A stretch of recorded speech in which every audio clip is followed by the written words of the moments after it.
people who are experts, right? What are the best care practices for raising a bear?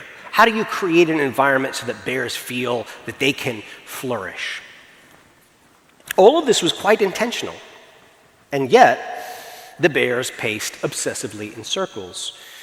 The problem was that although it was designed for bears, it was also not designed for bears, which is an interesting sort of paradox. It was designed for bears, but it was designed with a fundamental flaw. The assumption was bears are the kinds of creatures that can be put in captivity and flourish.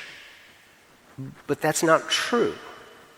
So no matter how carefully we understand their nutritional needs, no matter how much enrichment activities that we provide, the bears are always miserable.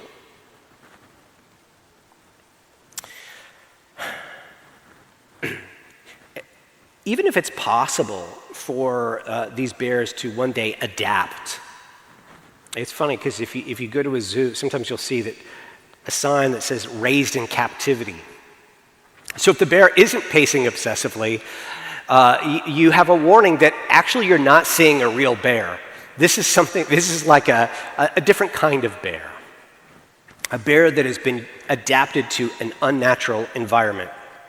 Now, this condition, this obsessive pacing, is called zoochosis. It's a psychosis that animals experience. It's very common.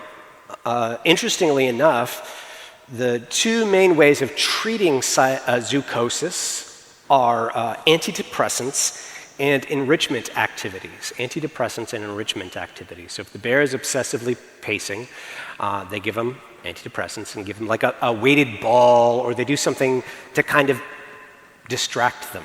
And when I first heard that, I felt like, wait, am I the bear? Like, is that, because I'm pretty sure that when I have reacted negatively to society's told me what you need, Alan, some antidepressants and something to, go for a run or watch some TV, do something to distract yourself.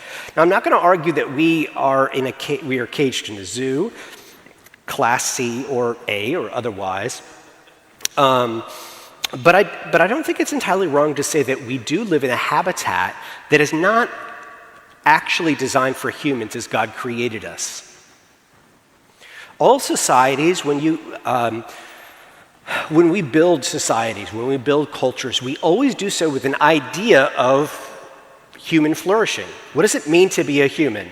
What are the ends towards which humans are moving? If you can't answer that, then you can't figure out the kinds of laws that we need, the kinds of structures, the kinds of markets, the kinds of habits, practices, communities, all these sorts of things. Well, our society has a certain conception of what it means to be human, and that shapes how we pass laws, how we treat each other, how we think of ourselves.